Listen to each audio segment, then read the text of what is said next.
What is up, everybody? It's Dr. Vibe here, host and producer of the award-winning Dr. Vibe Show, the home of Epic Conversations, and I'm the host of Epic Conversations, 2018 Innovation Award winner, 2020 Best Podcast News Award winner given out by the Canadian Ethnic Media Association. I also co-host and co-produce the only online show in the world for dads, fathers, and male caregivers that's sponsored by Dove Men Plus Care. And as always, I'd like to say you are blessed, highly favored, a magnet for miracles, and a solution for someone's problem. And we're broadcasting on the last day of February 2026. And it's weird because what just happened? Okay, that was interesting. I didn't touch anything. I'm innocent. I didn't touch anything. That's if you're watching. If you're listening to this on the replay, you'll go, what the heck is he talking about? You don't need to know. This is the last day of February 2026. And everyone I've chatted to recently, like even up to say, what's happened? This month has gone so quick. It has. It really has. But you know what doesn't go by quickly, and you need to just sit down. We're chatting about this before we went live, but sit down and listen.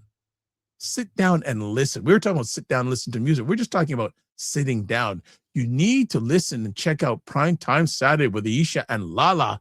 And I get around online a little bit, not too much. But there's not too many shows like this that have been going on for as long as that's been on a regular basis. Go figure. So you know what you got to do? You got to sit down and listen to Aisha and Lala. You got to sit down and listen to Aisha and Lala. And how are Aisha and Lala? It's a lot going on, but we gonna push through. Wow. So we were before we went live. I've just been a lot of reflection lately, and one of the things I said to Aisha and Lala, I said, you know what?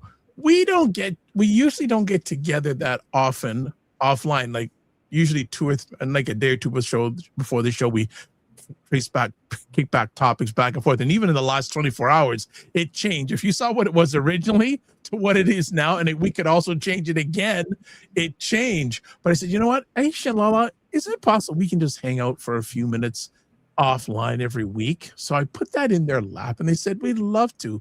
So I'm excited about that. I hope you are too, ladies. Yes. So, you know, they always say this thing from a book I read that I read once, so I call iron sharpens iron. So yes. I need my iron sharpeners, Staggers and Key. They're going to be my iron sharpeners. So if anyone wants to mess me up, I'm going to say, you go and deal with them first.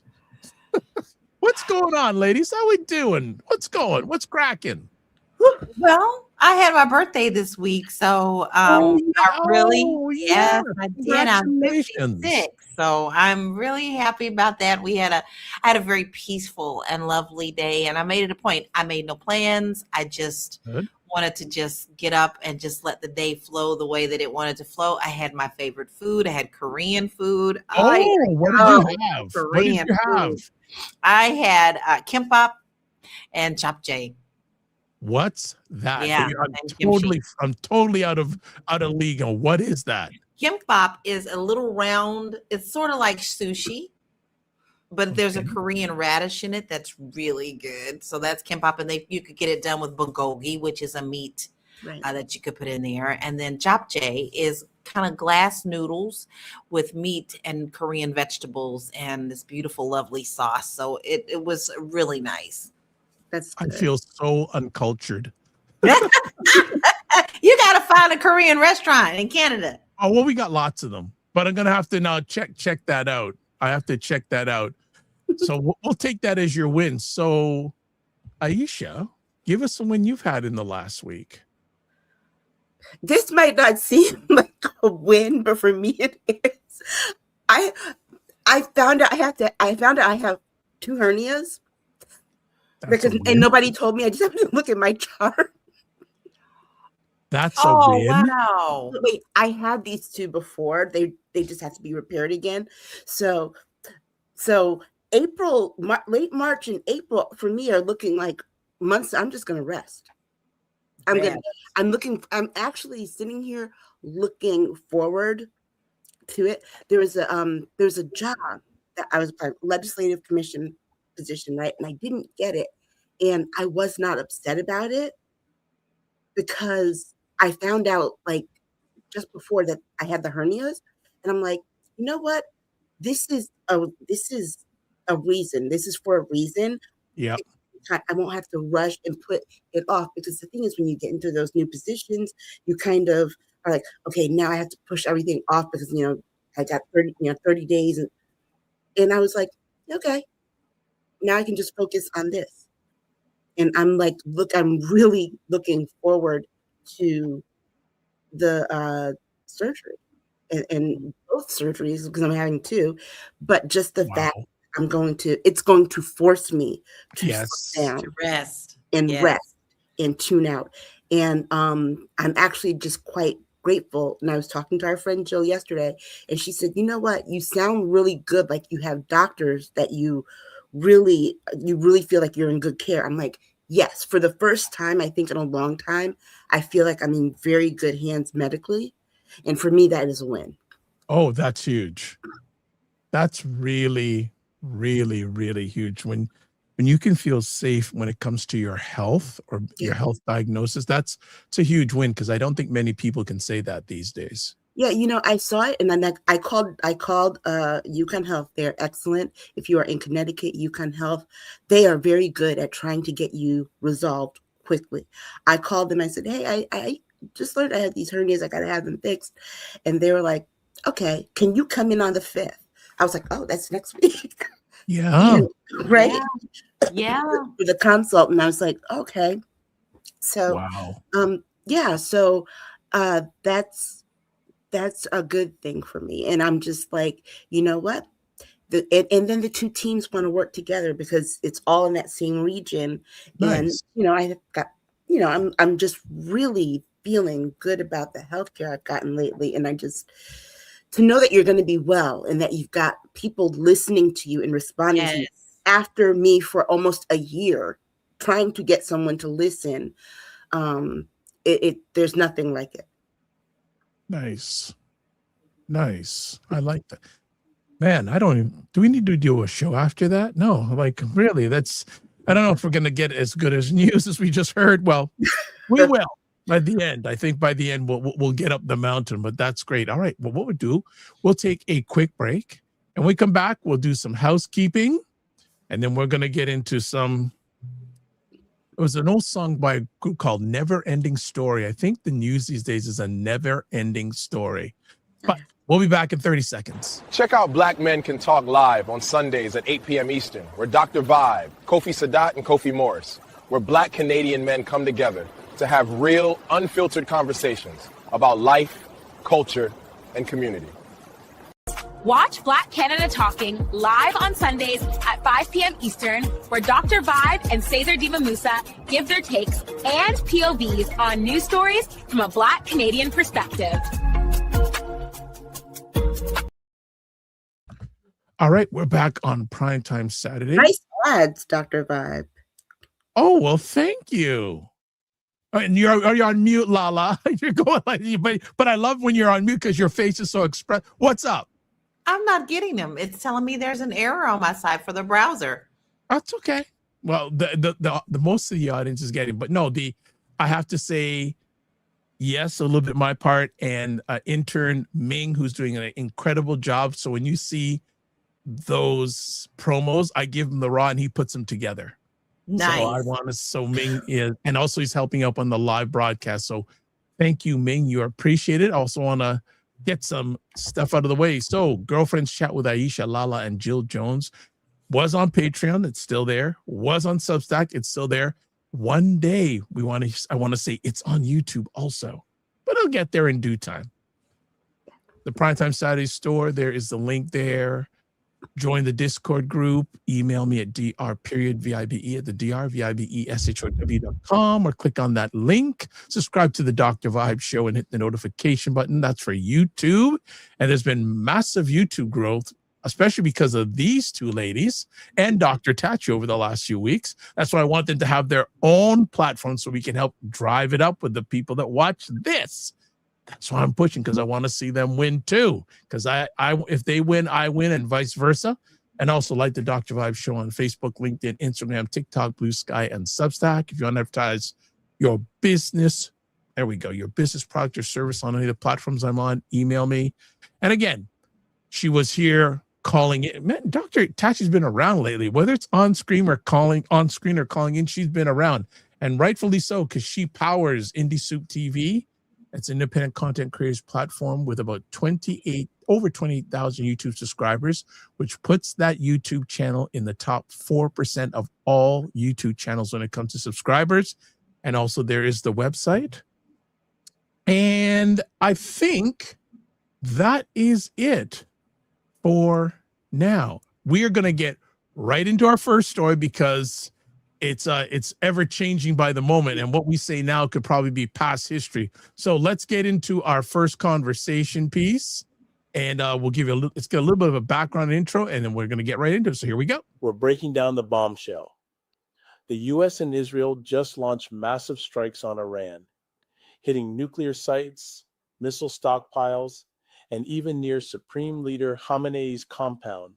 President Trump calls it major combat operations under Operation Epic Fury, urging Iranians to rise up and topple their regime. Is World War III at our doorstep? Let's unpack this fast. What happened? Israel's jets dropped hundreds of bombs on 500 targets in western and central Iran, crippling missile defenses and factories.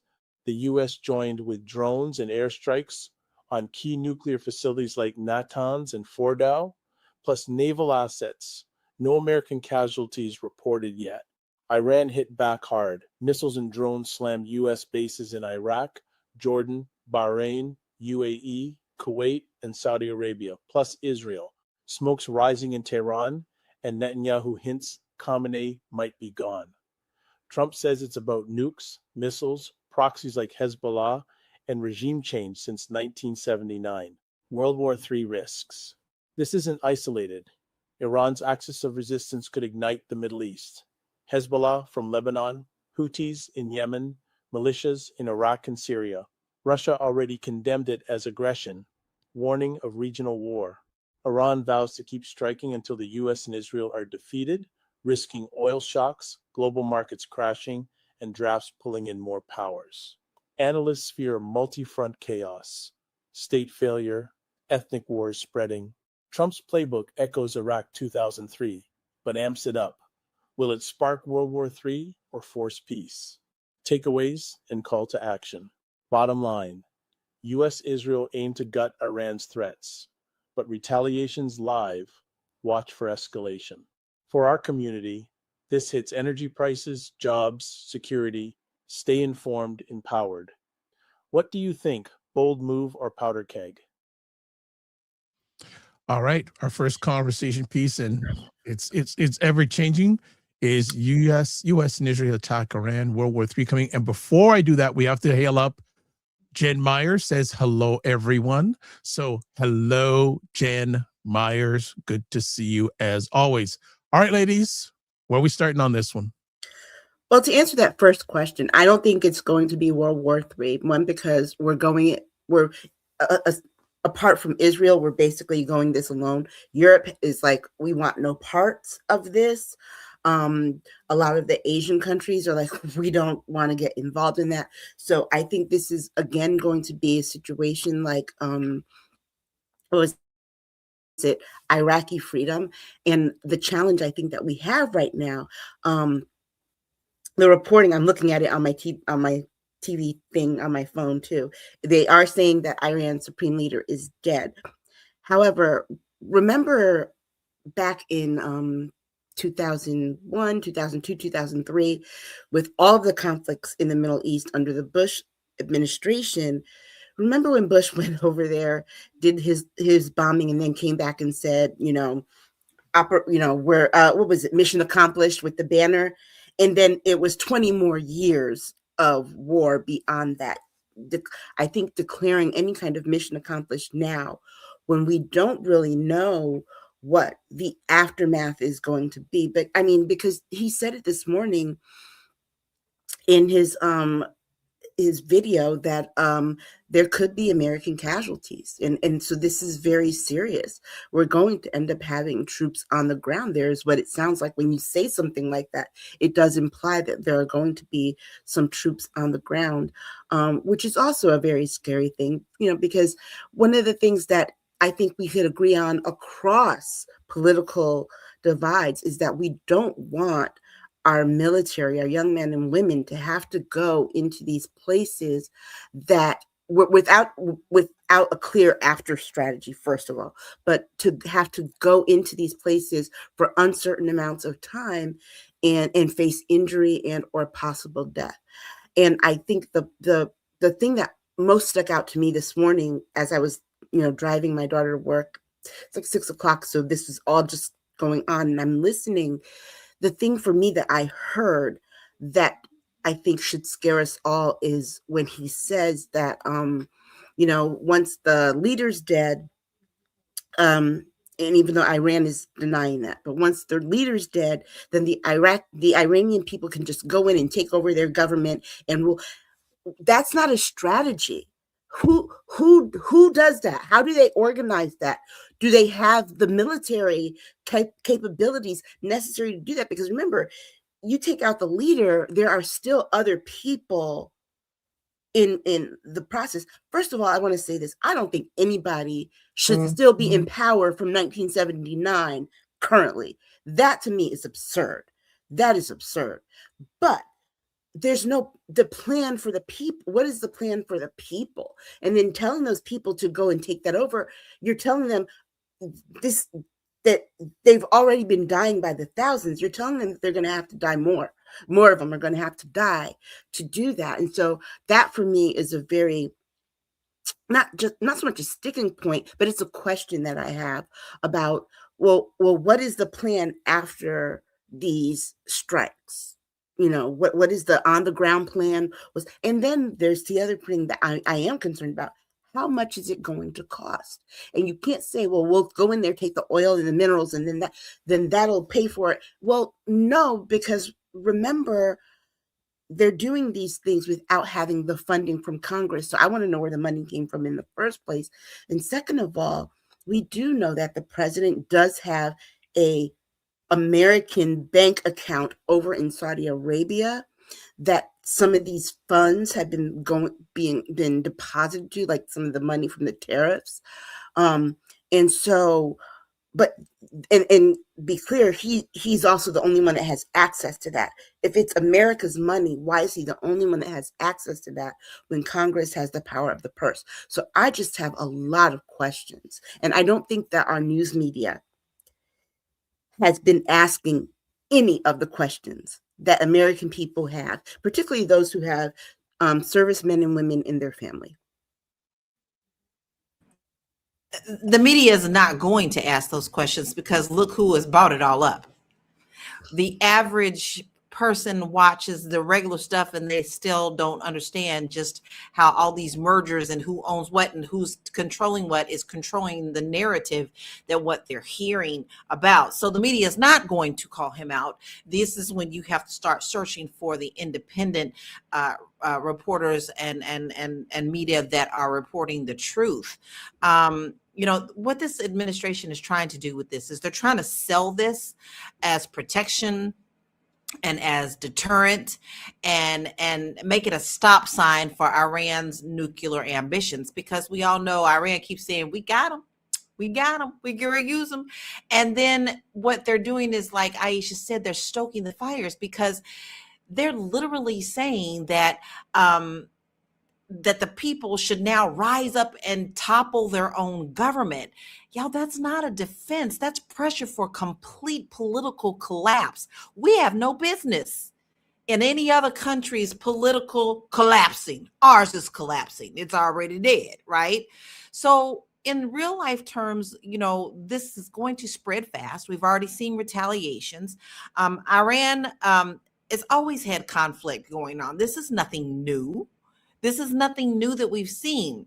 But this administration is just determined to continue to insert themselves where they don't belong.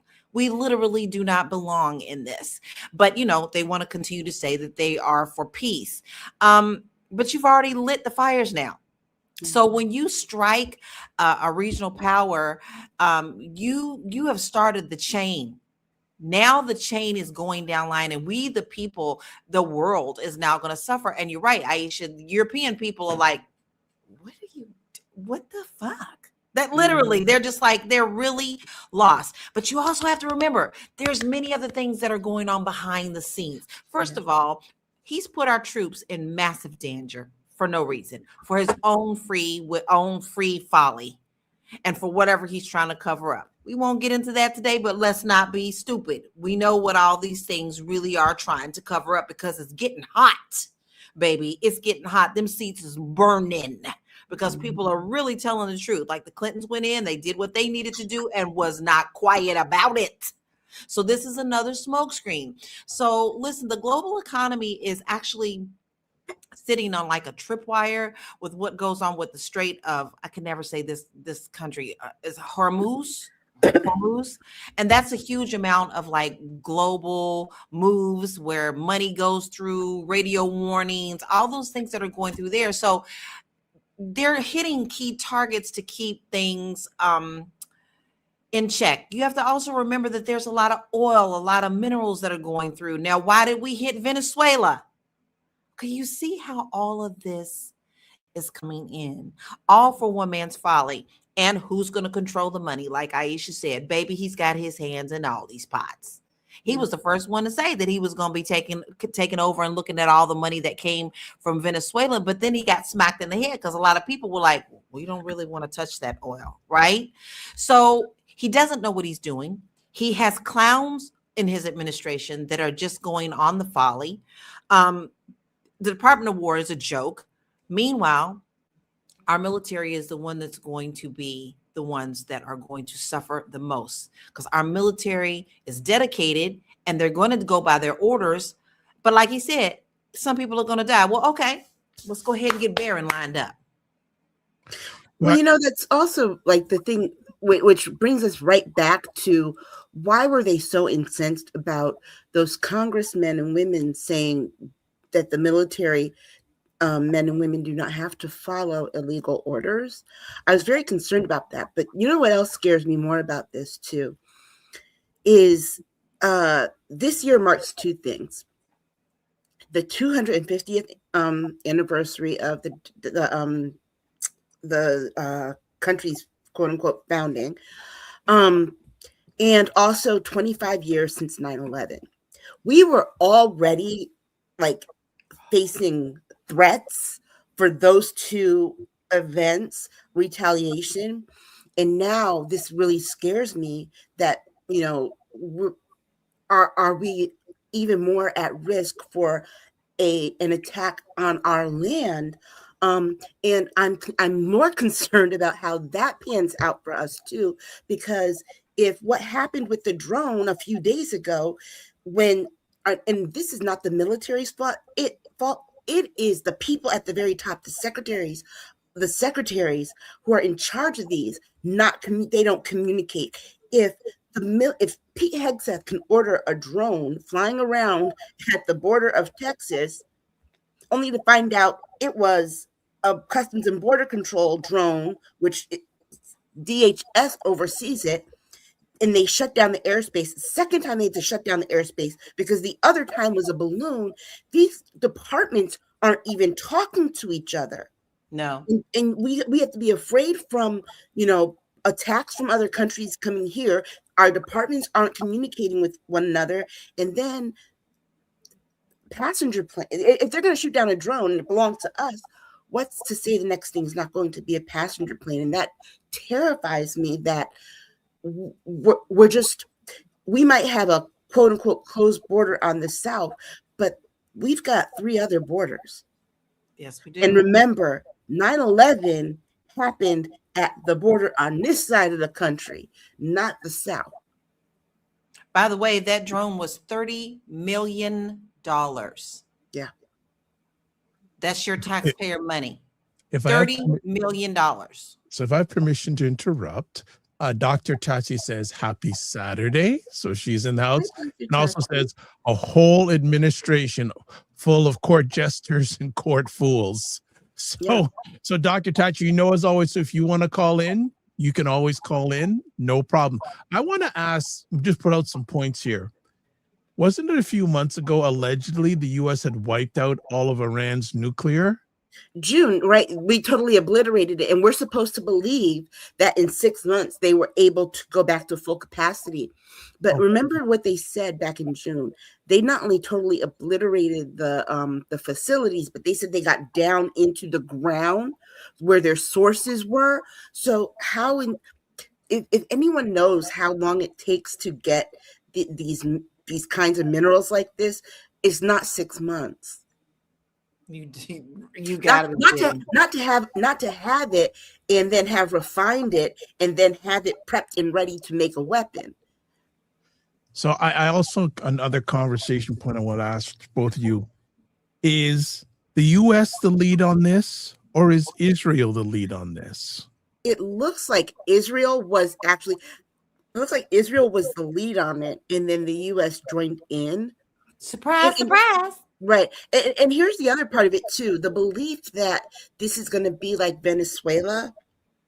Well, Venezuela, he said it was regime change then. There's no regime change. It's just the second person in line who's now the interim president. That the government of Venezuela didn't change. And I have a feeling that we're looking at the same thing here. Yeah, because I was reading some reports that I think a week or so ago, the Iranian government were meeting and choosing backup people. Right. So, yeah, it's good that that they allegedly this gentleman has been killed, but they've got someone to replace him. Right. And you know what? I think that Americans in particular, we assume that other nations, brown nations especially, don't have the sophistication to have backup plans to backup plans. Like we have a secession. We have an order of whoever succeeds, right? An order of secession. Whoever succeeds the president. If something happens to the president, the vice president, then it's the speaker, and down and down and down and down, right? We assume that other nations aren't that sophisticated and don't have that kind of plan, particularly Black and brown ones. And guess what? They do. And let's be very clear. We're the country who's new to this with that order of secession. When was it that they really finally established it? Was what, after Kennedy was killed? When they really started going deep into how far back? We forget that these other countries we're dealing with are a lot older than America. 250 years. We're a baby nation. We ain't out of diapers in no kind of way. These governments are older, and these countries are older than we are. And so I think that we have to get out of that mode of thinking that, oh yeah, they're not going to have, no, you know what? I always operate in that you prepare for the best and expect the worst, right?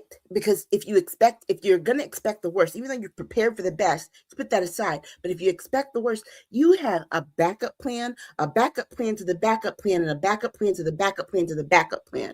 You have A, B, C, D all the way down. And I feel like we don't have that with this. Because it seems like our backup plan is once the head of this regime is out the way, then the people, like he said, the people rise up and take over your government. With what weapons when they were already being killed on the street? That military doesn't go away just because the head dies. It's the same in the United States. If Trump got sick and was out, the military doesn't stop being the military just because he has to take 2 weeks off, right? So to assume that other nations don't operate that way is a big fallacy for us. And I think it's very short-sighted on the part of the administration. But it's always short-sightedness with them. It's never really a plan other than more power. It's never a plan unless I'm going to stamp my name on it. Yeah. It's never another plan unless it's going to line my pocket. So the underlying factors to all this is just greed and power. Right. There is no other reason. The rest of the world is like, what? We have no idea. We do know, but go ahead, play your little games. And this is going to turn around and bite us in the ass. Yeah. Because this really makes it vulnerable for us. Yeah. And let me say this one point about the media. In his 8-minute remarks, Trump called it war. If the media continues to call it a military conflict, no, you use that man's language. He's calling it war. He's looking at it as war. Use his language, because the fact of the matter is that only Congress can declare war. Which they're all scrambling to get back now. But only Congress can declare war.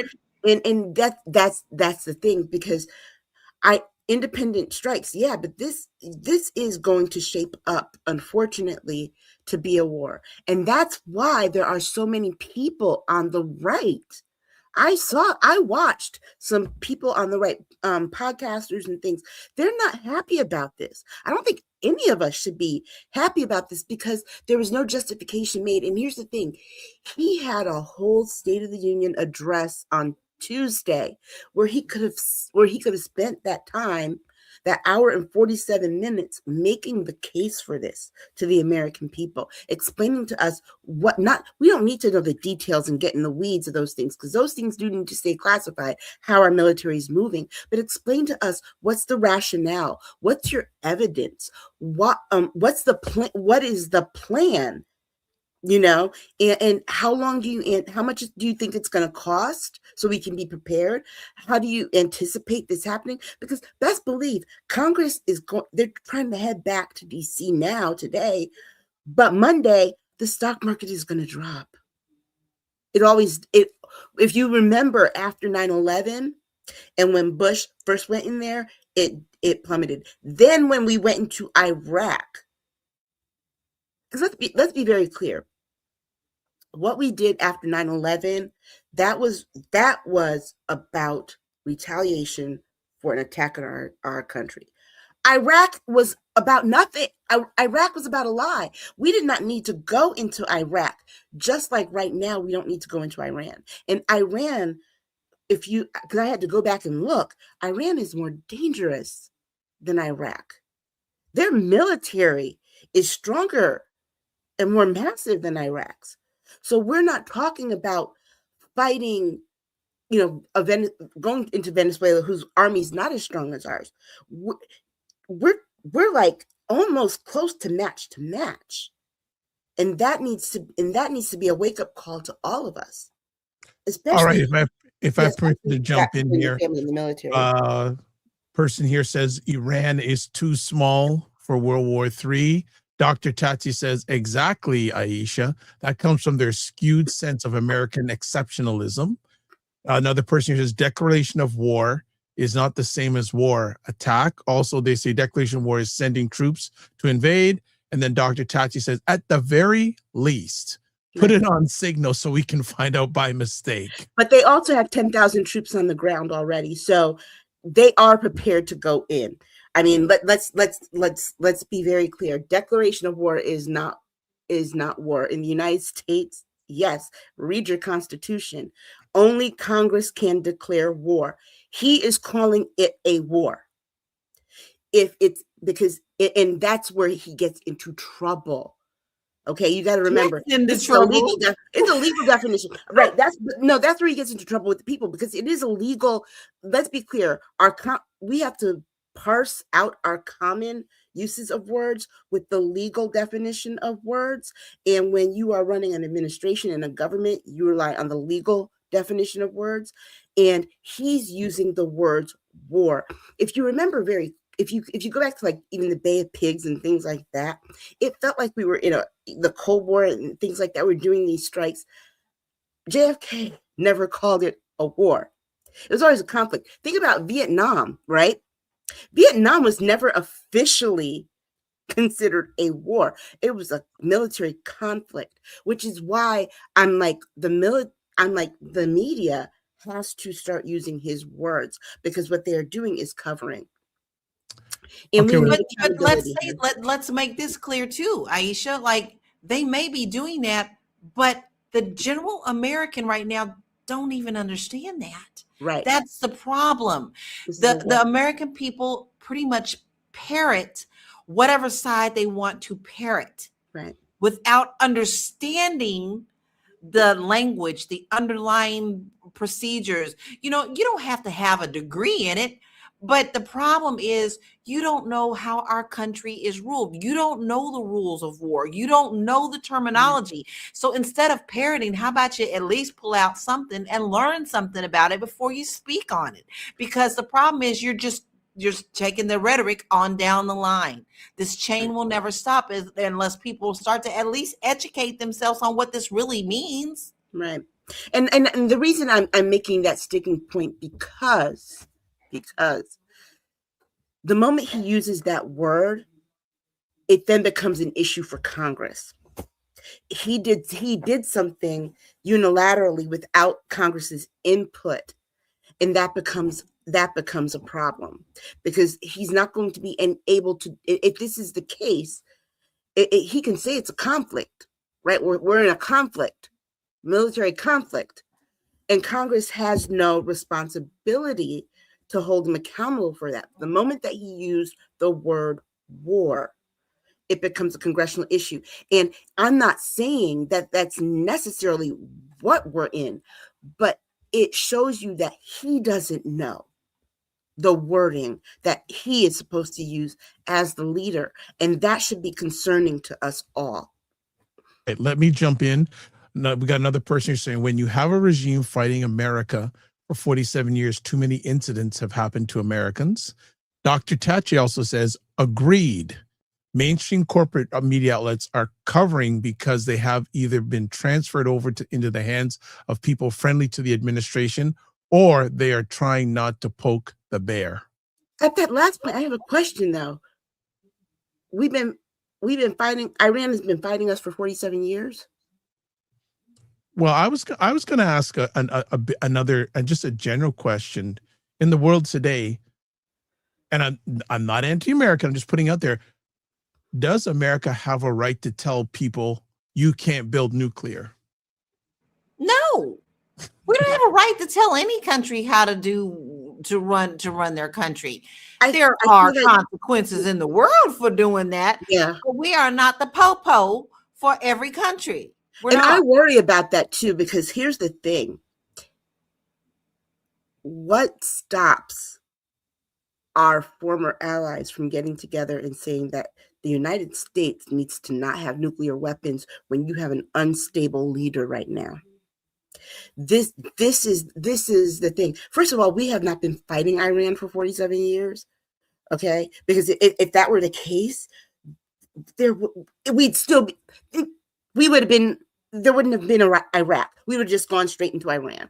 So get that out of your head. I have no idea where you're getting that. The regime has been in place for 47 years. We have not been fighting them for 47 years. But the idea that we are the overseers of the world, that thought and that idea is very much plantation thinking, right? That we're going to be the overseers of the world with the whip in our hands, and people, these countries that we consider beneath us need to comply. I really do. What happens if we step on the wrong toes of people that we used to be allies with, which we are? we're talking about, oh, we're going to take Greenland. Canada needs to be the 51st state. We're pissing people off. What happens when all the people pissed off at this country get together and say, the United States needs to not have nuclear weapons? It is very easy for us to say things like this when even though we had attacks on 9/11, we have not had a physical war on this land since 1865, 1863. I mean, there are people. How would this? I mean, I feel for, there are people still living on the ground, living life. It's not that there's just this leader and ruler there in their military, and then we're going to go bomb. They're bombing people's places of faith. They're telling people, oh, go home and shelter in place. Yeah, but you might bomb my apartment building. And they've already hit a school. Yeah, they've already hit a school. Yeah, children. Yeah, and there are those kinds of things that I think, like what Dr. Tachi said, we get American exceptionalism so far and so deep into our heads that it doesn't allow us to see how lucky we really have been to not have had that. And that, I don't believe that has anything necessarily to do with our strength and might, but that the West, this over here, is really isolated from the other continents in the world there, which are pretty in close proximity, and I think that right there is what protects us more than anything. All right, let me jump in with Dr. Tachi says, answering to my questions, he says, no, America does not. Another viewer says the United States is led by a convicted, I'm not going to say that word because YouTube may, because the way it is, convicted felon, insurrectionist, admitted sexual predator, adulterer, and pedophile, named in the Epstein files founders of time. Another person says, yeah, it's disgusting. Yeah. And I think when you look at that part about our leader, much of which is true, that we have facts on the adulterer and those kinds of things, right? Who are we to be the moral authority of the world? Well, there's another question. Another person here says the U.S. bullying countries with military actions increases the dangers of terrorism against millions of U.S. citizens living outside the country tremendously. And another person says, yeah, Americans are sheltered. Then as we start winding down this conversation, ladies, what is going to be the impact for Americans, especially if this, because I can't see this just being a one and done thing today. No, I don't think so either. What is going to be the impact on Americans over the next short term and long term? Well, the man that people said, the people who claimed it was the cost of eggs, and the man who was going to get all the prices down, you can expect some prices to skyrocket. People forget that we get a lot of things from over in that region of the world. So those prices are already going to go up, and tariffs are already on them. You can expect higher tariffs, and then the cost of gas is going to go up. If you don't, here's the thing, if you need a refresher as to how this goes, look at America from 2003 to 2008. And remember what happened at the very, very end of that in 2008. The banks needed to be bailed out. The housing market crashed. Gas went sky high. So, yeah, buckle in. It's going to be literally at that time, and we're going to see it again. This is not a scare tactic. This is not some conspiracy. Listen, I worked through that. I got into real estate when that happened. When I say literally every other house in brand new communities that were being built, and I was in Denver at the time, were HUD and foreclosures. Every last one of them. I thought to myself, boy, what a good time to get into real estate. Like I really thought that would, I was like, how did I get into this when this is going to crash? I made it work for me. But still, the situation is we are going to see that under this administration. I'm not sorry to tell you, because it's the truth. We've been telling you this for a very, very long time. What really bothers me, Dr. Vibe, and I there's going to be ramifications to our country for many, many years. Long after we're gone, we're going to be learning about some things that were done in this administration that we had no idea about. And that happens it's happened in many other countries as well. I'm not lessening it. What bothers me and upsets me the most is the type of comments that I've been seeing today online. Now, I typically give myself some peace with line, and I back up sometimes from social media, but of course I wanted to see what was going on today in the world. And so many of these hardcore mega cult people are applauding this. Yeah. And the problem with that for me is, how dare you applaud one single life of one of our soldiers who shouldn't be over there at all? This was completely unprovoked. Like I said, it's power. It's all about power and whatever they can get out of it to line their pockets. But you're still going to have this division in America, and a house divided will not stand. Yeah. So I do believe they're lessening and lessening. A lot of them are like, what is going on now? Some of them, but there are still some hardcore people. It really bothers me that someone literally said, good, we're at war, let's go. And I said, where's your son or daughter? Are they suited up? Oh, you don't have one? Okay, I guess you need to go and suit up. How offended they were when I suggested that they go and serve in the military and serve with their lives, but it's okay for others.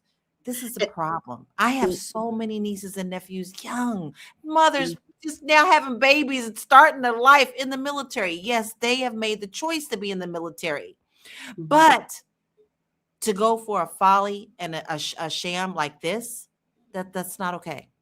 And let's be very clear, despite what you heard, when you do the research, the military has seen a drop in its recruitment. And when that happens, and that's as a result of having these forever wars. And when that happens, what does the Department of Defense and the government do? They institute a draft. That is the thing that in the Gulf War, when we were young and teens, that was scary for us. It was scary after 9/11. But just one last comment, and I'm done. And yeah, I'm done. One last comment. For the people saying, oh, I didn't vote for this. Well, people did try to tell you. It was in Project 2025. And what they said was they wanted maximum pressure and direct military conflict in Iran. I guess we're now at 55% accomplished. That ain't the number. A few more comments. We'll move to our next conversation, Pete. So someone says only racists and bigots are supporting 47 now. Another person says no new wars. He lied. I feel for you guys. Hitler, Trumpenstein. It's sad. Starlights in Space, where are you living? Okay. I don't know, but you just gave me a new word. I love that. I love that. Hold on. I love that, Starlight. Hold on. And you know, I think too, we are here too. Are you here? Caller. Where? They want they want to control the oil. Chachi? Yes. Oh boy. Oh boy. Now it's really gonna begin. Oh wow. Do I need to get up and leave? You might need to make some space. But, Okay, before you speak, I'm going to give you a second. I just want to finish off these comments. They want Contrim of the oil pathway. Another person said, I think it's supposed to be controlled. well, I'm going to skip Dr. Tachi's comment because she's on now. And we have someone on. I asked where this person, Starlight Zen Space, is located. She's in Canada. All right, good. Dr. Tachi, do your stuff. Yes, well, of course, I love to come on with my dear brother and my sisters. So, hello to all of you. Uh, this whole thing, though, I have to say, though we are the progenitors of this, the U.S. are the progenitors of this. You know how a bully becomes a bully when people keep giving them lunch money, him or her lunch money. Mhm. And you continue to bow down without without any repercussions. So I also blame, although not as much, but I also blame the other countries who have continued to let us inflate ourselves Yeah. to this state that we're in now. And so I keep looking, when these things continue to happen, when these inflammatory statements continue to be made, I watch Europe, right? Because they're the main ones that I'm looking at in terms of allowing this. I watch Europe, and you're not going to say anything? Right. Well, they're our friends. We will continue to. No! Maya Angelou said, when someone shows you who they are, believe them the first time. And you are going off of what's happening now is that quickly it's eroding, but we've been continuing to live on our laurels for a very long time.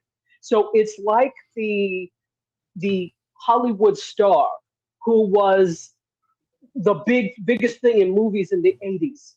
And then now they're trying to come back and do the same thing. It's like, okay, well, you're not a big star anymore. This is not, there are other people, we've moved on, right? So, but we keep inflating ourselves as if we're this big star. Once upon a time, perhaps, but now we're not. And so the thing is, you keep being nice and giving us fodder. Oh, well, they were a star before. We can put them in the next movie. Okay, you put them in the next movie. They put us in the next movie, and you see what's happened. The movie flopped. Mm-hmm. So I blame the other countries as well who continue to let us do that. And it's interesting because it's only rubbish that you would accept from certain people. They continue to accept the rubbish from a Western country like us, but let somebody else do something. Let a country of the global South do something and see how quickly they pounce. Right. All right. You know, no, here's the thing too. We're a lot like the stinky kid in the class who doesn't know they stink. And we may have just lost Lala. Lala, are you still with us? And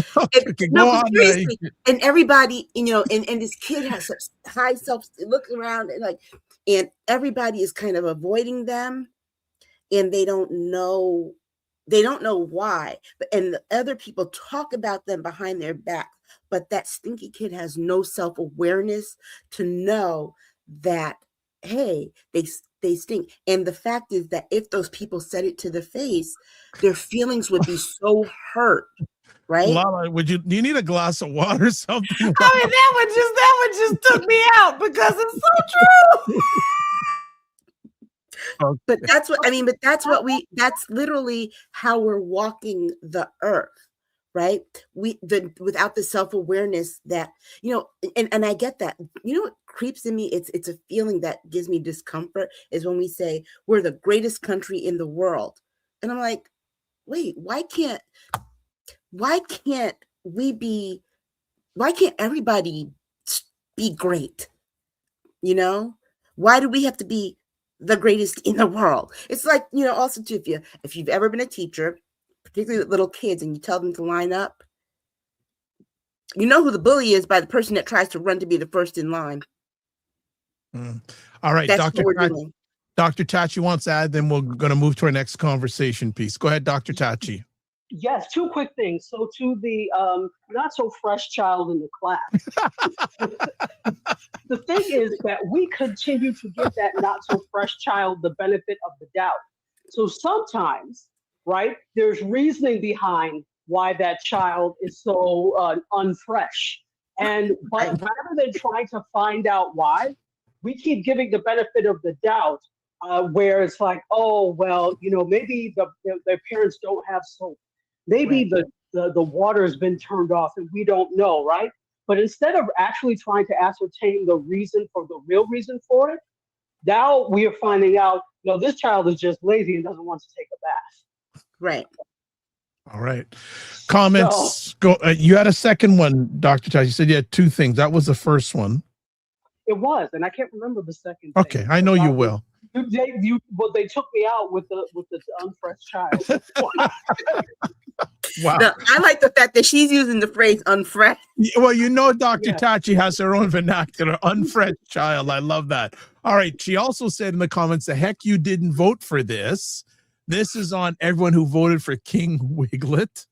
Starlet from Canada says, sorry, it hit her Trumpenstein. All right. And then another person says, only racists to whiten up America by deporting and locking up people of color are supporting 47 now. Starlight Zen Space loves that the laughter that's going on here. And also says, like dirty diaper dementia, Don the Con. Oh my gosh. You know what I worry about too? I worry too.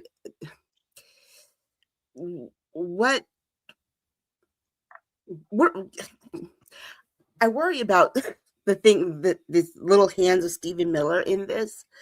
Like, some of this is also looking for a place to put people he doesn't want in this country.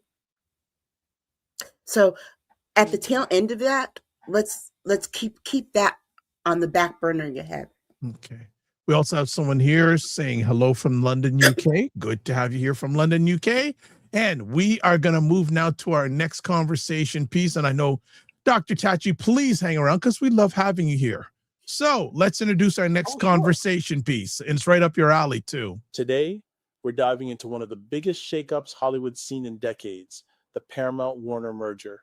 That's right, two giants, the studio behind Mission Impossible, Top Gun Maverick, and CBS, joining forces with the powerhouse behind Batman, Harry Potter, and CNN. On the surface, this merger looks like a blockbuster deal.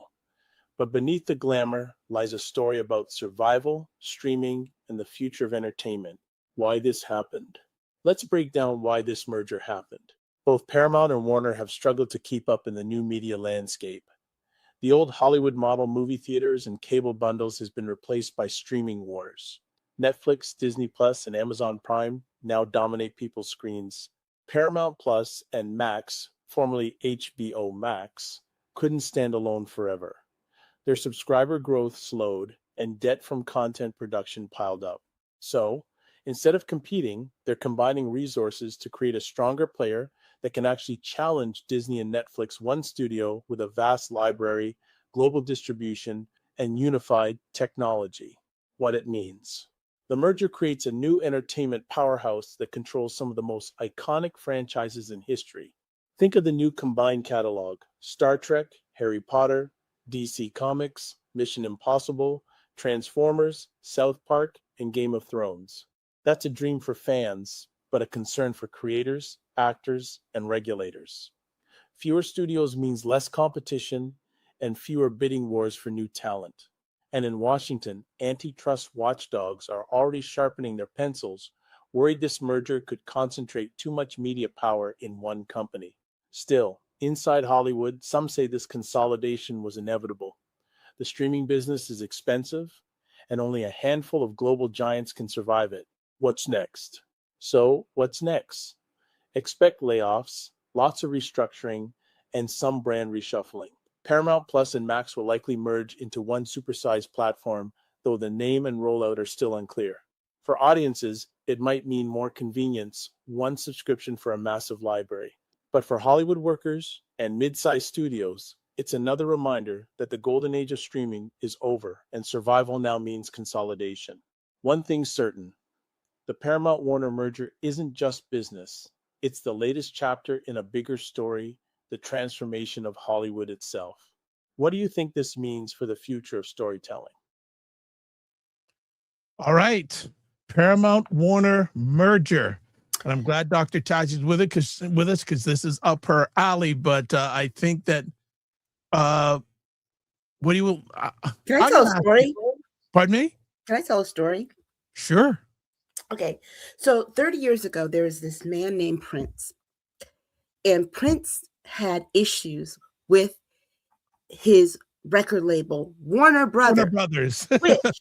which now is has divested, they're separate, it's an independent label. But he told us about the consolidation of power, starting with the record labels. They had started out as the Big Seven, the seventh being the only independent label, Motown, to have the kind of mass appeal as the others. Then when Motown was sold to MCA, they became the Big Six. They're now, the record labels are now the Big Three, about to be only two, being Sony and Universal. Yeah. And everything else just falling, all the other independent labels or smaller labels folded up under those two. He warned us 30 years ago, and everybody called him crazy. He got basically blackballed, and it was hard for him, right? But here we are 30 years later, learning the very thing that he was trying to warn us was coming down the pike. They started with the music business, because you know what? People don't get too much into the weeds of the music. They just want to hear the music. They don't get into the weeds of the business part of it. But the media, and he also warned us about how the stuff with the internet and the technology was going to fare into this. But now that so many people are content creators and getting these deals and things to do media, this is big news, and we should have stopped this a long 30 years ago when we got the warning, right? Because the fact that Paramount is going to swallow up Warner Brothers and Warner Discovery and all of these things, and they're being allowed to do so with the help of the federal government, because the president wants to control CNN, because he wants to control news media, should scare us all, because we're looking at once people get used to this, it is then easier for them to take away our First Amendment rights. Dr. Thatcher, are you still with us? I'm here. I'm here. You want to lean in? Sure. I'd love to lean in. In fact, I'm on the edge of my seat. We talked about this. Oh boy. Okay, here we go. We talked about this a fair amount yesterday, and 102 million, it's not a number, but I'm making it one now. 102 million% agree with Aisha. This has always been a thing, though. I see it. It is different, a little bit different now because of the political climate that we're in. However, every year, every semester, what ends up happening is they change our books. Excuse me. They change our books for media because somebody bought up this, somebody bought up that. This is no longer the case. That is no longer the case. So media changes really from week to week, but significantly, we can see changes every 6 months. So the map that I used to use to show my students who owns what in media has shifted significantly, but it's always the same. There have ever only been 5 companies that own all the media. So it's always been this way. I'm not advocating for that or saying it's right, because I think it lessens consumer choice. And that is, at the end of the day, that's who matters, the viewers and the consumers. This is a little bit different of a case because you've got the state trying to control media now, to control the narrative. And so this way it becomes a tool of the state rather than a place for the people.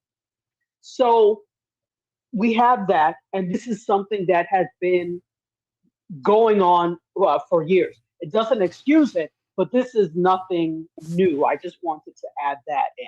Okay. Yeah. Voila. Well, the whole point of this is to control the narrative.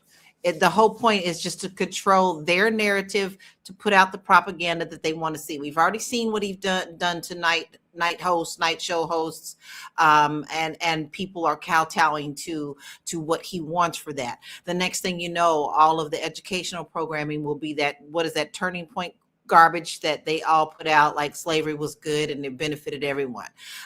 But this is their whole agenda. There is nothing surprising about this. We knew it was coming. We saw it was coming. It was written about in Project 2025 before it was even called Project 2025. Mm-hmm. They want to control absolutely everything. And then what do? We are addicted. Okay. Mm-hmm. America has become such a consumer of news and media and TikTok and all this stuff that it's very easy to control people's minds when they can put in front of you 24/7 things that make you all of a sudden start changing your beliefs. And it doesn't happen overnight. Mm-mm. You know, there's always going to be something that's your brain is going to push back. But after a while, that subliminal message gets in there and you no longer ask those questions. And unfortunately, I feel a lot of Americans are lazy and they just don't want to do their research. Yeah. So this whole thing is about just making sure that their narrative gets put in front of us and feeds the young minds, because let's face it, America, what do you do when these babies are born?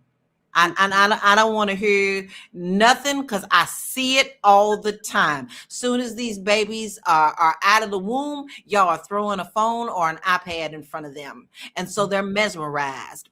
And immediately now you have kids throwing tantrums because they don't have their tablets. So this is the plan. You see how deep this goes. This is more than just a merger.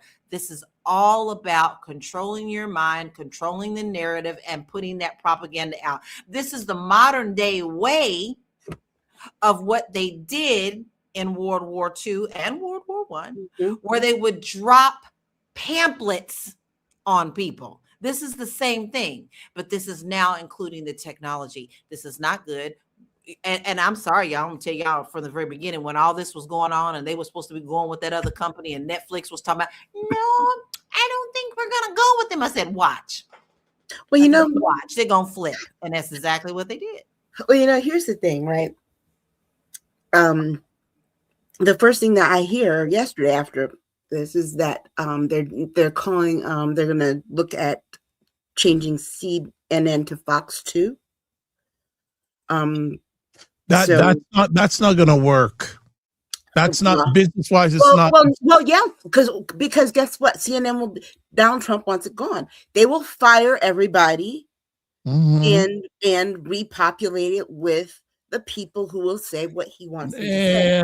Here's the thing, Lala, to your point, not just is it the babies. I don't know what I was reading, but the wildlife is now becoming obsessed with our technology. They're talking about the apes and the chimpanzees in zoos, and like people like getting their phones stolen by, just that and like the scrolling behavior. But also too, I think the one thing that we have to look at, who's going to come out the winner in all this, it's going to be Netflix.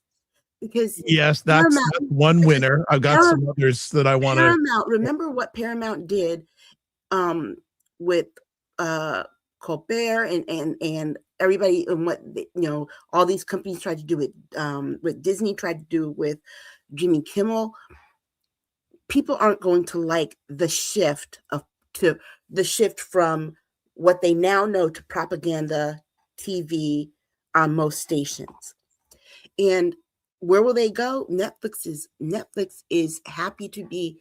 We're right here. We're waiting in line. We've got all these shows come. You want to see this, you want to see that, and while all this is going on, Paramount is going to have to. All these companies that are under Paramount are going to have to buck to declining their diversity in programming. Netflix has the freedom to do that. Guess what? People who are of color, who are gay, trans, whatever, disabled, we got money too. We subscribe to these things too. And we will go where we will see people who will look like us. And honestly, I think the guy from Netflix, he went to the White House to tell him, no, I'm not going to do it. because here's where the overstep was. He tried to tell them to fire Susan Rice. Mhm. And that was the line. Oh, you're not going to be, no, this is not worth it if you're going to be able to tell us who we can and cannot hire. We are a private business. If the government can go into that big private business and tell them who they can and cannot hire, all you small business owners need to pay attention and be worried, because if they can do it to the big ones, they can do it to you. Okay. Well, look at the narrative, and let me just say this. Well, Lala, then Dr. Tachi. I'm sorry, Dr. Tachi, I didn't hear you. You have to look at that narrative in other ways as well, because sometimes you forget about things like that. So Aisha made a point, like, okay, if they're coming after the big ones first, what's going to happen to the mom and pops? Mm-hmm. Exactly the same thing that happened with Walmart gobbling up all the things that these mom and pop stores had, and now there are no mom and pops. Now we're stuck with all these big corporations because they sucked up absolutely everything, and now we're all stuck. Okay, so it's really becoming extremely hard to even find other means of replacing these when you want to boycott or you no longer want to support them, because they have gobbled up so many things that their hand is in absolutely everything. And this is the struggle that a lot of people are having right now, in the fact that what happened with OpenAI? What happened with, Amazon is now telling us that we shouldn't be owning our own TVs and stuff. Well, look at how much they've sucked up. And now a lot of times we don't have the options to go to the smaller mom and pops because they don't have the means or they don't have the technology to be just as good as those big corporations. So when that's a true warning that Aisha just threw at you, that you really need to sit down and think about, because this is here. It's not coming, it's here. Go ahead, Dr. Tachi, then I'll chime in with some viewer comments and thoughts. Go ahead. Yeah, absolutely. Well, part of the reason this is happening, we're talking about coming after the smaller companies. Well, this is because the larger companies have kowtowed and they didn't need to. If we look in every single case, they did these things preemptively before the government ever said anything about them doing anything. So if we look in the case of Stephen Colbert, even though comments were made offhandedly, there was no directive to do this, right? With Netflix, yes, there was that directive with Susan Rice. But for everyone else, there was no directive. With Colbert, with Jimmy Kimmel, those types of things. ABC preemptively pulled him off the air. Nobody said to do that. So when you are already giving away your power, why wouldn't they try and take more? And of course, 100%, it does not bode well for everyone else that's smaller. So that's the thing there. And then the other thing, to your point of, well, Lala, when you were talking about World War II and them dropping pamphlets, here's what I think the difference is. And then younger people being affected by this. Here's the difference. Number one, during that time, there were no choices in terms of how we got content. So you either went with what was on the radio. TV was not huge at that time. TV was actually invented in 1938, but because of all the war effort and they needed the resources to go to making arms and wartime production rather than television sets, we didn't see that. So we didn't see a big resurgence, not even a resurgence, or a surge in television until after World War II was over. That's why they call TV 1950s the golden age of television. Everybody had come back, and now there's this expansion to the suburbs. You're not in town anymore. You want a way to watch content. In comes the television, and the wars are over, supposedly. So there we go. That's the age of television. So we're talking about what else was around at that time? Now, radio, theater, etc. So you had very few avenues by which to get information, and that means a concentration of people that we can inculcate with whatever we want. Now it is very fragmented. We tend to be in entertainment silos. There are millions of ways, almost literally. Let me take it back a little. Thousands, right? Thousands of ways for you to get information. And younger people are not checking for the information coming from these people. So fine, go. You know what? Go ahead, buy all NBCC gets. Buy them all. Nobody cares because the people that the younger people, they're not watching that anyway. They're getting their information from YouTube. And so this is why we have to be careful with TikTok. This was another reason for wanting to control TikTok. Yeah. They'll buy their rubbish of why. This was also another reason of trying to control that. They know that this is where another segment of the population lives. But I think that we have to give a little bit of credit to Gen Z and to Gen Alpha. You know, everybody, a lot of people, the major cohort that is over there. We have to give them a little bit of credit. I think even though we say what we say about them, I think they have a modicum of sense to know when they're being inoculated, inculcated. I think a little bit of sense. So I think when we prioritize indie, this is where it's going to come from because they're really concentrating right now on mainstream media, not understanding that that's not where a large portion of the population is anymore. All right. If I'm just gonna jump in here with some quick comments. Starlight sends straight from Cat says, yeah, this is scary. Also says R.I.P. Prince. Kofi Coates says there's nothing new under this. There's nothing new under the sun. History repeats itself. We just need to pay attention. April Watson's haven't seen you in a minute says, speak purple fam, speak on it. Jen Meyer says, streaming will change so much. I wonder how fewer streaming services with many joining together will affect the cost for, consumers, which I'm going to talk about in just a second. You're reading my alleged mind. Also, Kofi Coates says, all flights, this is in Toronto, to the Middle East, from Toronto, have been canceled. All right.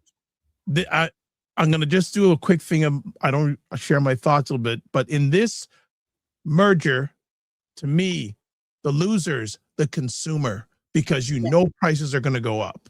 Yeah. And the diversity of programming is going to get narrower.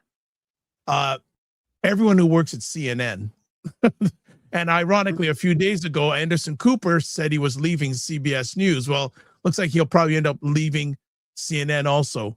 Also, I think he's Gloria Vanderbilt's son. He'll be fine. Yeah, but I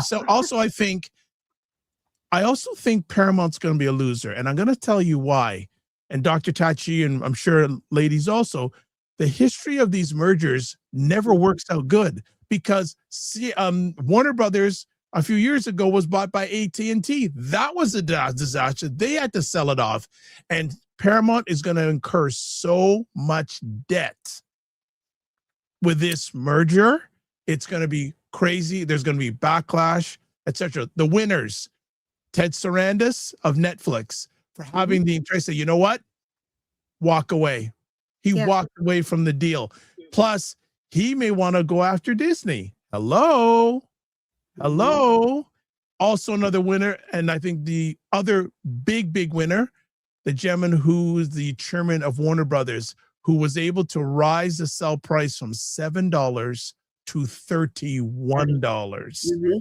Yeah. Genius move. And I want to say this too. Okay, who wants to go first? Aisha or Dr. Well, I want to say this too. Americans, I encourage everyone to watch TV outside of America. Really? because the thing is that you don't realize how much of our media enterprise, not just the news, I'm talking about all of the other shows and things that people like to watch, are very much directed in one direction. There's a direction, right? There is, and here's the thing that comes with trying to get rid of DEI and control of that stuff, is that it also controls creativity.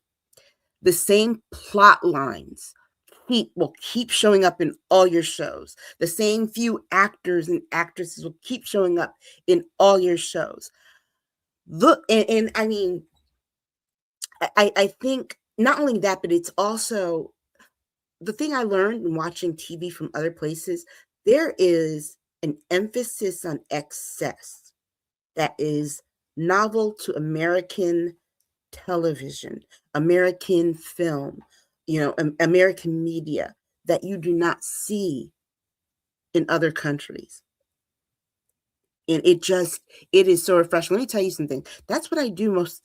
I have short windows of watching news, morning, night. That's it.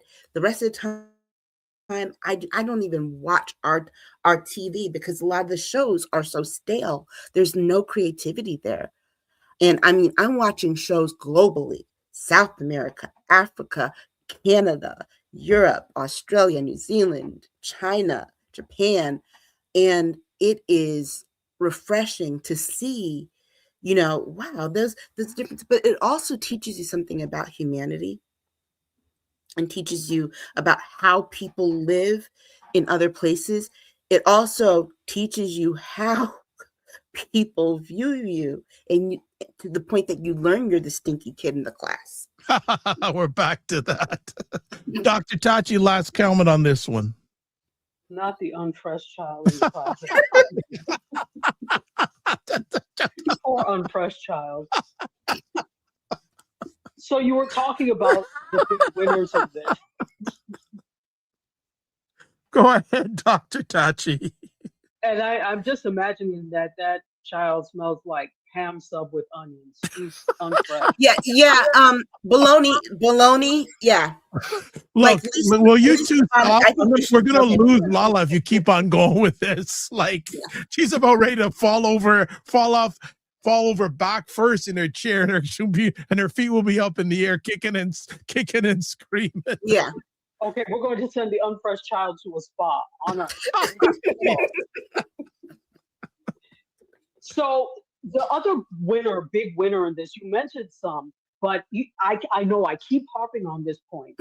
YouTube is the other big winner. Yes. Now, it remains to be seen what Google is going to do and whether or not they're going to come after Google and levy pressure on them. Yes, no, we know they will, but it remains to be seen how much and what. But as of right now, that is a place that is separate from this. Think about this. You don't need the FCC pulling a license. What license? YouTube is basically like an Amazon for content. Yeah. They don't necessarily run any of the content themselves. It is, and I'm not talking about YouTube TV. And even with YouTube TV, there are marketplaces and an aggregator. They are not producing content right now at this point. At one time, they were producing some original content, but they're not doing it now. So the threat of, well, I'm going to pull your license is not there. That is the beauty of this thing, that they can really bypass a lot of these things. It doesn't mean they can bypass the FCC, but they can bypass some of this licensure nonsense. No, it's not nonsense, but the licensure, they can bypass that. So this is what I see happening. To talk to everybody's points, I really see that not just the independents rising, but independents rising away from organized media in general. Right. Because you don't own any of this.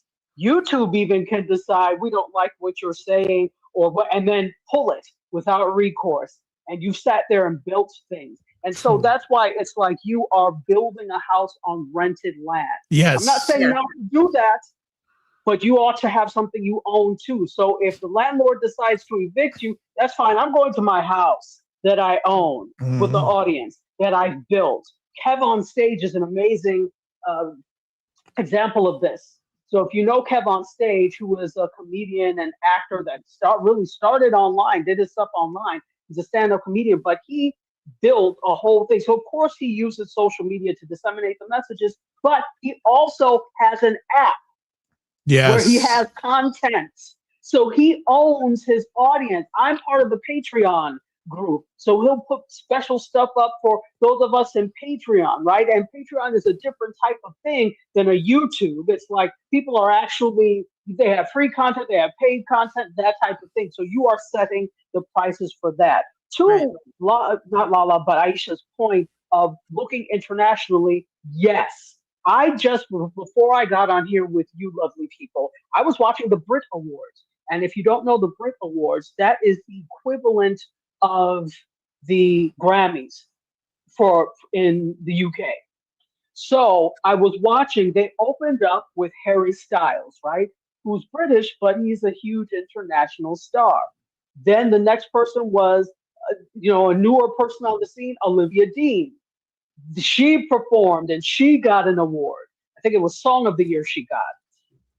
So the point of all of me saying this is that there are so many avenues for content that are not US based. And the fact that I can tune into the Brit Awards and know the people that are there. Of course, there were some bands and some artists I didn't know because I don't live in the UK, but there were enough that I did know to show that there are forces in entertainment that go beyond US borders that we can all still identify with. And then finally, you were talking about, in terms of international, Korean shows. So anytime I watch something on Netflix now, I started watching a Korean series, is it Korea? A Korean series called King the Land.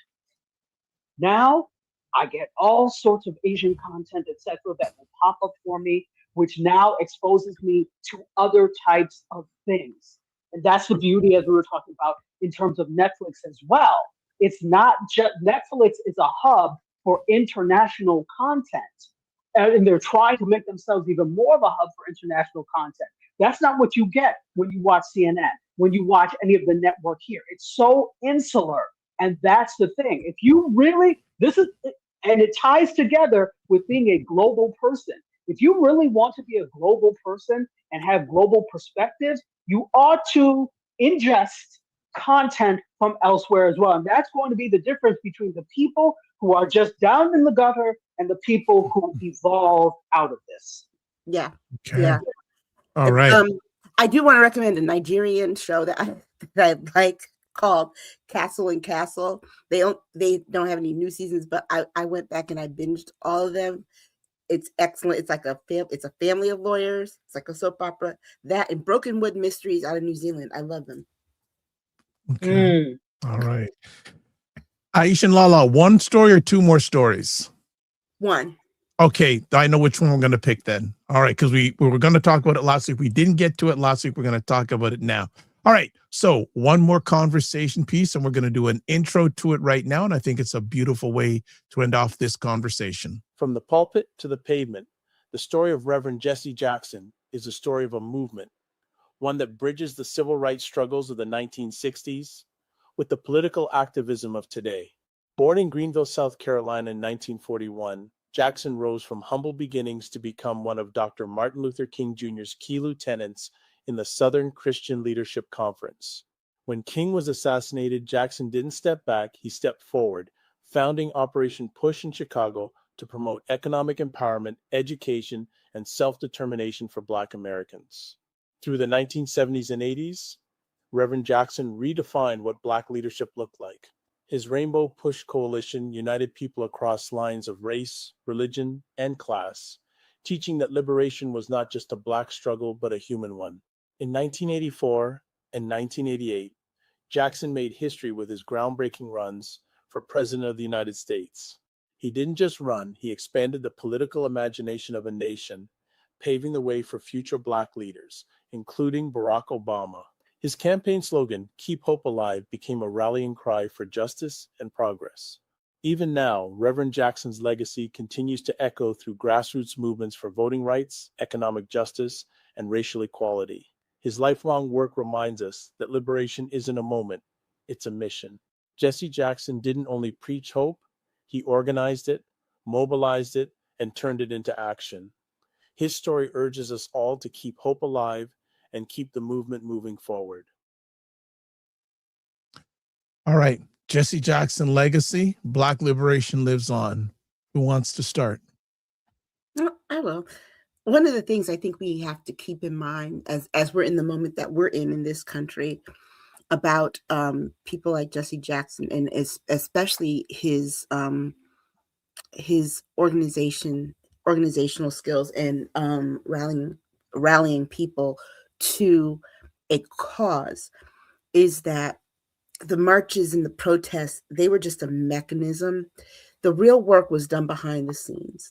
The real work was done diplomatically, working with people, right?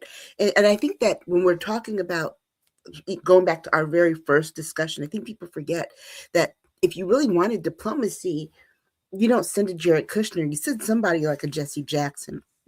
People forget how many people Jesse Jackson got out of being prisoners of war, American citizens being prisoners of war, using his diplomacy skills and negotiating that way. Because I feel like the people don't really understand the work part of what he did. They know the appearances, the speeches, and that part, but the work part of what he did, what Andrew Young called the dirty work of running those things, and it just, it was a life well lived. Did he stumble? Of course, we all stumble, but the mission of the work never changed. He was really about freedom and liberation for all people. And I think that, you don't get a Barack Obama without Jesse Jackson getting closer and closer across 2 elections. Lala?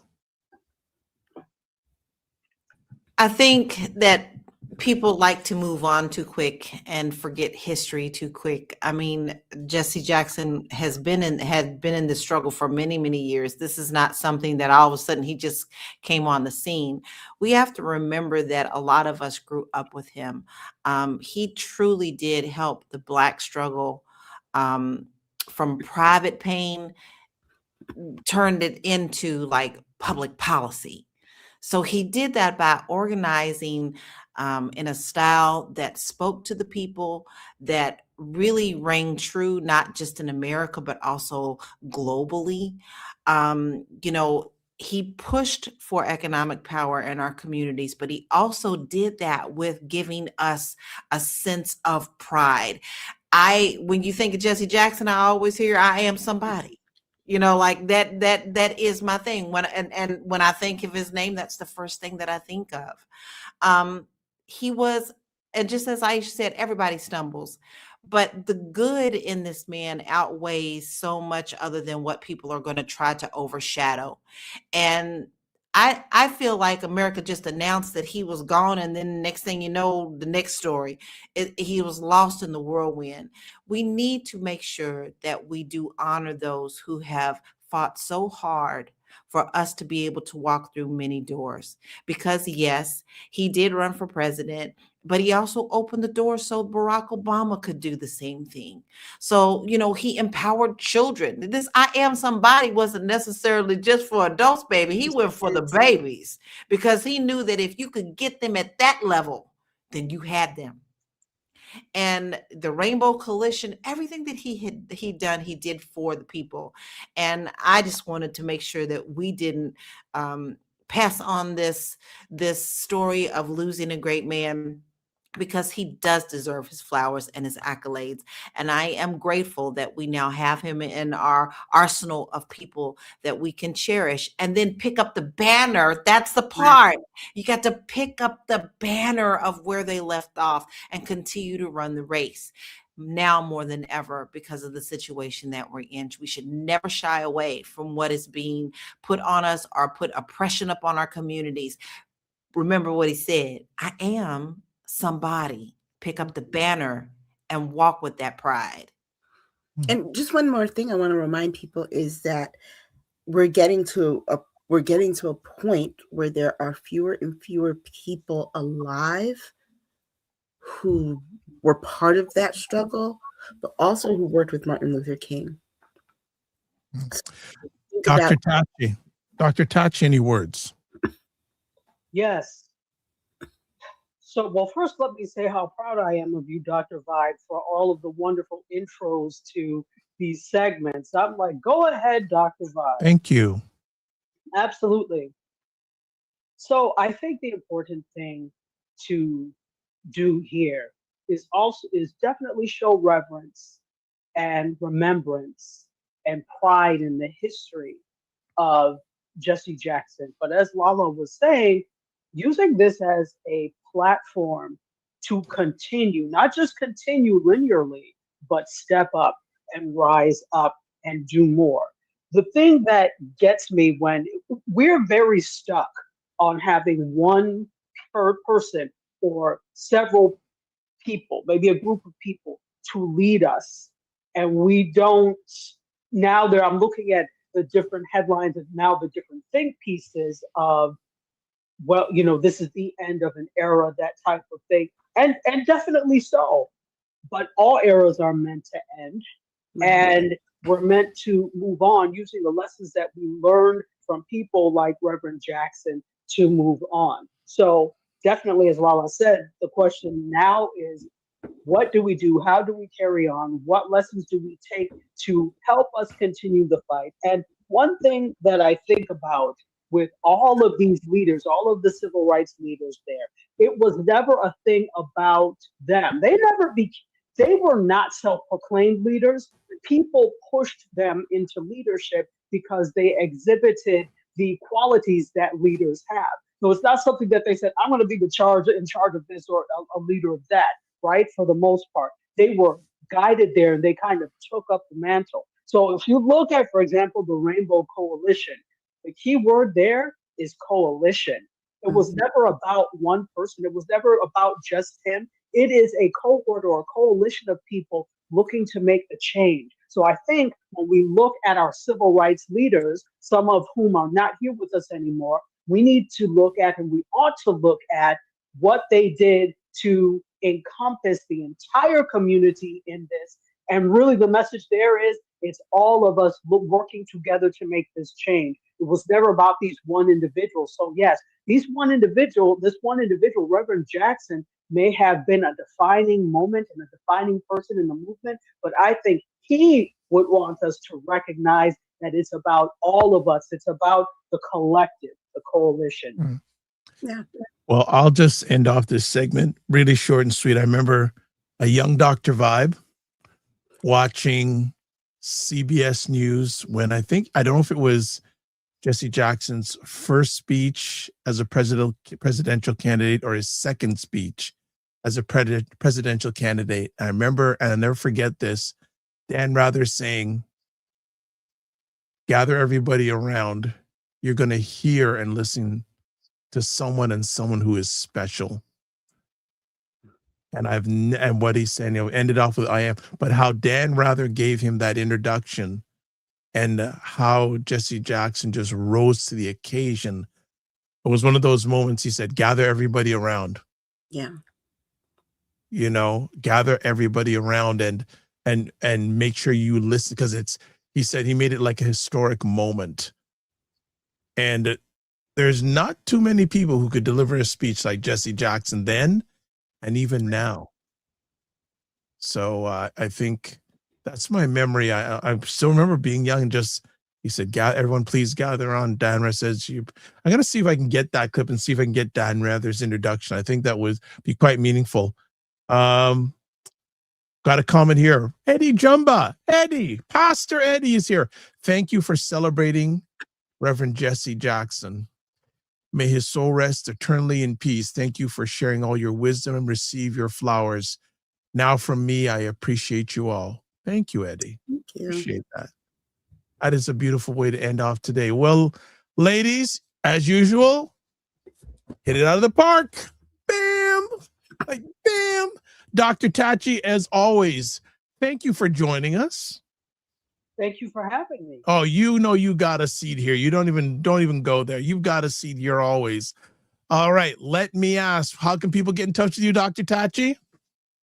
A great way is at Dr._Tachi on Instagram. You can send me a message there. That's also the handle for me on most social media.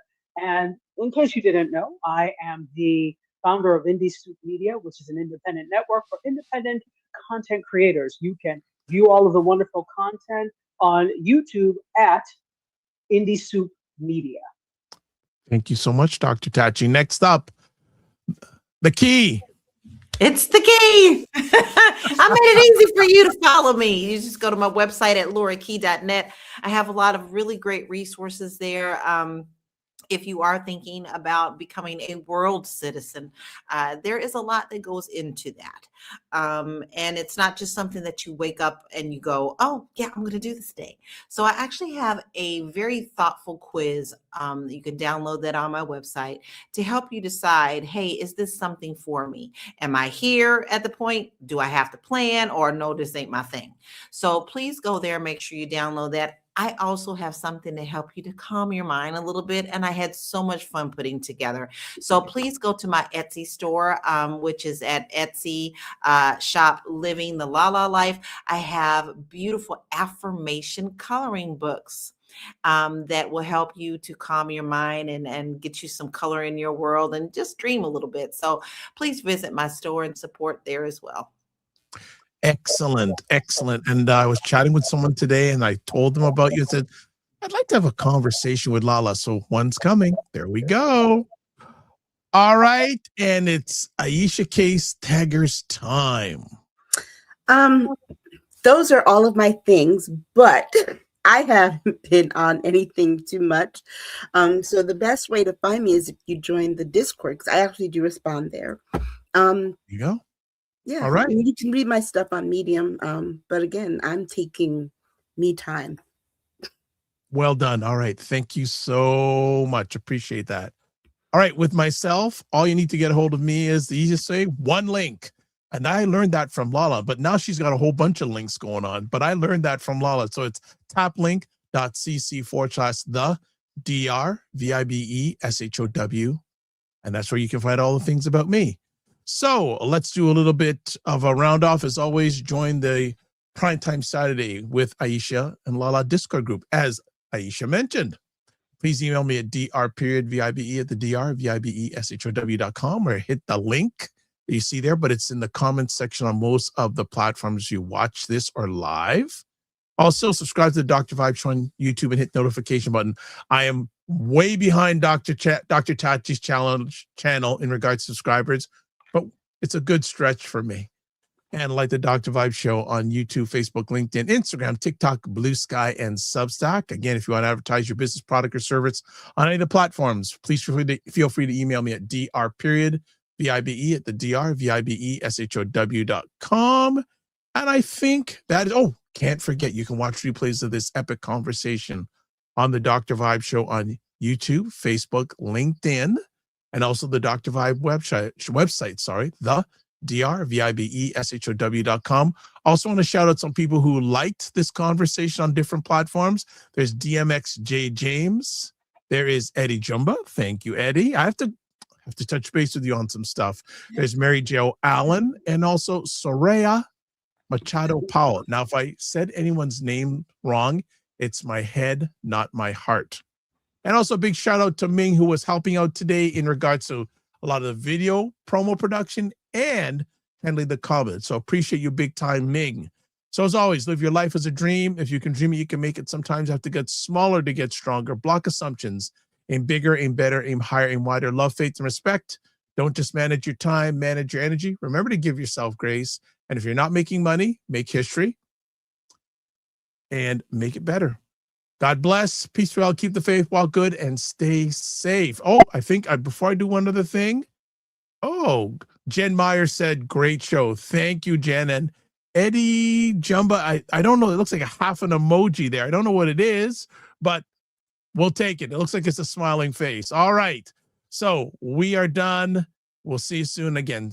Stay safe and give yourself grace.